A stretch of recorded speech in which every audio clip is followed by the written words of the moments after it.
Hi there, how are you? Fine? That's good. I'm Yannick Sayer. Aujourd'hui, je voudrais vous présenter comment écrire ou comment donner l'heure en anglais. Pour demander l'heure, c'est tout simple. What time is it, please? Répétez avec moi. What time is it, please? Facile, isn't it?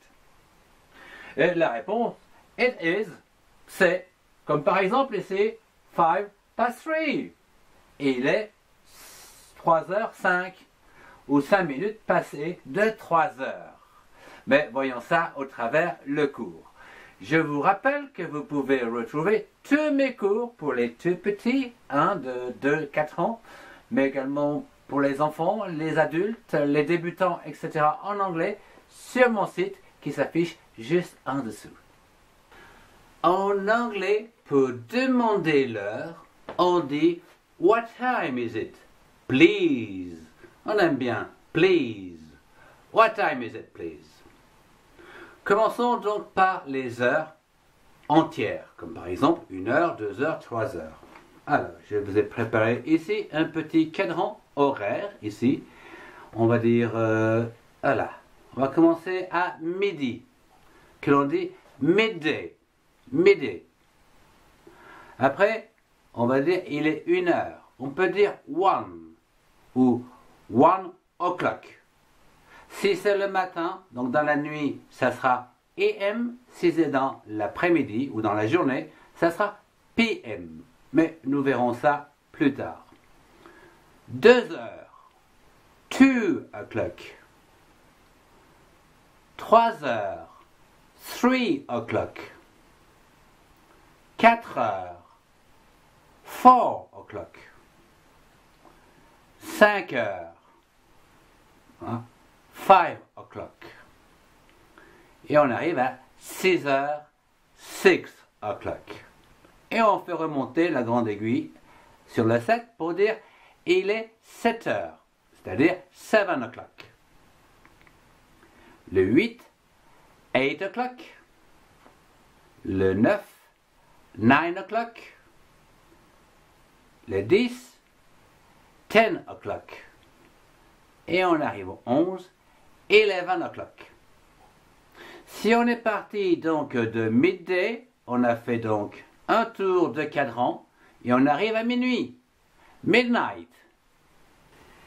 Nous avons vu les heures les unes après les autres. Qu'en est-il des minutes pour dire what time is it, comme par exemple it's 5 past 2. Alors, on va l'écrire donc 5 past 2. Voilà comment on peut voir l'heure. Mais voyons ça plus en détail. Il faut savoir qu'ici, on va utiliser la préposition past, qui se trouve ici, en vert. Past, qui veut dire après. Quand la grande aiguille est sur la moitié ici droite du cadran. Tout le monde voit bien? Ok. Et ici, notez bien que l'on exprime les minutes avant les heures. C'est pour ça que je viens de dire 5 past 2. Donc 5 minutes passées de 2 heures en français. Ou 2h05, c'est plus français. Ça se dit aussi. Bien. Voyons un autre exemple avec ici 3h10, comme ceci. Là, on dira 10 past 3. On va passer pour 4h15, par exemple, comme ceci. On va dire, ici, 15 past 4. 15 minutes passées de 4 heures. 15 past 4. C'est donc a quarter past 4. Un quart d'heure passé de 4 heures, ou alors en français, bien comme il faut, 4h15. On redescend donc ici, par exemple, ici sur la grande aiguille sur le 6, pour dire qu'il est 6 heures, 6h20. Comment allons-nous dire ça? What time is it? It's 20 past 6. Il est donc 6h20 On va redescendre la petite aiguille ici de 5 minutes. Et là, on va dire 25 past 6. C'est facile, n'est-il pas? Ça, c'est donc pour la première partie donc, du cadran.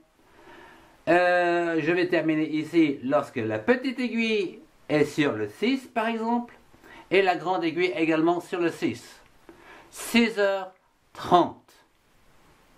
Ici, on va dire en anglais, donc 30 past 6. 30 past 6. Ou encore, half an hour, la moitié d'une heure. Et là, on dira par exemple, half past 6, la moitié passée de 6 heures. Ou 6h30 en bon français. Nous venons de voir le cadran dans la partie droite. Qu'en est-il de la partie gauche à présent, où ici, par exemple, on a 6h moins 20. En anglais, on dira 20 to 6. Ici, on va utiliser la préposition to pour dire tout ce qui est dans le cadran gauche. 20 minutes de 6 heures, donc 20 to 6. On pourrait avoir 25 to 6 pour 25 minutes de 6 heures. Ou encore ici, 15 to 6, c'est-à-dire un quart d'heure avant 6 heures. On peut également dire a quarter to 6. Ici, 10 to 6, 10 minutes de 6 heures. 5 to 6, 5 minutes de 6 heures. Et on se retrouve ici, donc, avec 6 heures pile, 6 o'clock. Comme vous avez pu le constater, l'heure n'est pas toujours sous cette forme. En effet, quand vous allez dans les halls de gare, vous avez donc des tableaux d'affichage avec des horaires, mais vous avez également la montre, et ainsi que le réveil, qui peut être donc affichage digital, c'est-à-dire 2 chiffres à droite, 2 chiffres à gauche. D'une part, pour donner l'heure, comme par exemple ici 10 o'clock, donc 10 et 2 zéros, séparés par 2 petits points. Ou encore 11 o'clock, 11 heures, 11 et 2 petits points. Qu'en est-il pour les minutes? C'est très simple. On dit les 2 premiers chiffres, puis on continue avec les 2 secondes. Un petit peu comme les années 2023 pour dire 2023. Voyons cela au travers un exemple pour dire il est 3h10. On dira donc ici 3:10. Pour dire 3h15, 3:15. Pour dire 3h20, 3:20. Pratique pour le train, hein? On comprend tout de suite. On peut avoir également 3h30, 3:30. 3h40, 3:40. 3h45, 3:45. 3h50, 3:50. Et enfin, pour 3h55, 3:55. Et ça continue comme ça sur les heures. Mais c'est vraiment ce que l'on voit beaucoup dans les aéroports, dans les gares, etc. Les montres et le réveil. Si vous avez aimé, mettez un pouce bleu et partagez cette vidéo avec ceux qui en ont besoin. Retrouvez-moi dans les playlists qui s'affichent. Au revoir et à très bientôt. Toodles! Hello.